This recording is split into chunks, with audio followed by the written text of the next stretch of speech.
సముద్ర తీరంలో అక్రమ వేట సాగిస్తున్నది మన మత్స్యకారులే. చెన్నై, కరైకల్, పొదచ్చేరి బోట్లకు నెల్లూరు జిల్లా మత్స్యకారులు కోవట్టులుగా వ్యవహరిస్తున్నారు. ఇవాళ కృష్ణపట్నంకు 6 కిలోమీటర్ల దూరంలో చెన్నై బోట్లను నెల్లూరు జిల్లా అధికారులు అదుపులోకి తీసుకున్నారు. ఈ వ్యవహారాన్ని పరిశీలిస్తే బోట్లో ఉన్న వారి వివరాలు సేకరిస్తే కళ్ళు బయర్లు కమ్మే నిజాలు బయటపడ్డాయి. వీరంతా నెల్లూరు జిల్లాకు చెందిన వారేనని అధికారులు గుర్తించారు. దీనికి సంబంధించిన వివరాలు ఇలా ఉన్నాయి.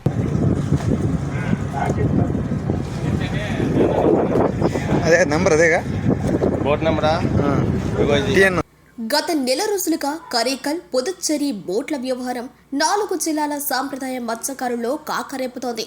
మత్స్యకారులు వేటను సైతం పక్కన పెట్టి దశాబ్దాల నాటి సమస్యను పరిష్కరించాలని ఇటీవల కాలంలో సింగరాయకొండ పాకాల దగ్గర మత్స్యకారులు సమావేశం నిర్వహించిన విషయం తెలిసిందే. మత్స్యకారులు తమిళనాడు బోట్లు ఆంధ్ర సముద్ర తీర ప్రాంతంలోకి రాకూడదంటూ హుకుం జారీ చేశారు. ప్రభుత్వం సైతం ఈ విషయంలో సీరియస్ గా ఉంది. మత్స్యకారుల సంక్షేమానికి కట్టుబడి ఉన్నామంటూ ప్రకటన చేస్తుంది. ఈ నేపథ్యంలో గత 8 నెలల క్రితం కరైకల్ బోట్లను అదుపులోకి తీసుకుంటే గత నెల 17వ తేదీ మత్స్యకారుల్లోని 3 తమిళనాడు కోర్టులు వదిలేశారని ఆరోపణతో సాంప్రదాయ మత్స్యకారుల గ్రామస్థాయి సమావేశాలు, తీర్పులు, 4 జిల్లాల మత్స్యకారుల సమావేశాలు, జిల్లా మత్స్యకారుల సమావేశాలు జరుగుతూ ఉన్నాయి. దీనిపై సాంప్రదాయ మత్స్యకారుల ఓ కొలిక్కి రాక మునిపే మరో బ్లాస్టింగ్ విషయం బయటపడింది. నెల్లూరు జిల్లా కృష్ణపట్నం పోర్టుకు 6 కిలోమీటర్ల దూరంలో వేట చేస్తున్న తమిళనాడు బోటును గుర్తించి గస్తీగా తిరుగుతున్న పోలీస్, మెరైన్, ఫిషరీస్, ఫారెస్ట్ డిపార్ట్మెంట్లు అదుపులోకి తీసుకున్నారు. అదుపులోకి తీసుకుని వీరు ఎక్కడి వారు అని పరిశీలన చేస్తే ఈ బోట్లో పనిచేస్తున్నది పోరాటం చేస్తున్న సాంప్రదాయ మత్స్యకారులే అని వెల్లడైంది.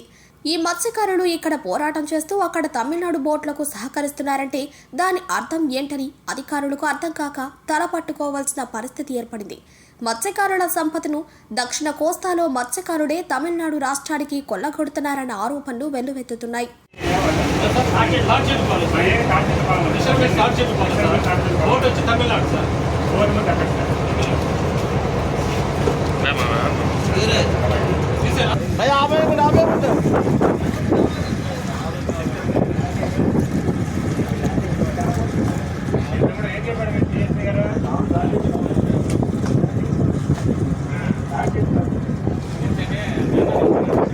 అదే నంబర్ అదేగా బోట్ నంబరా TN 02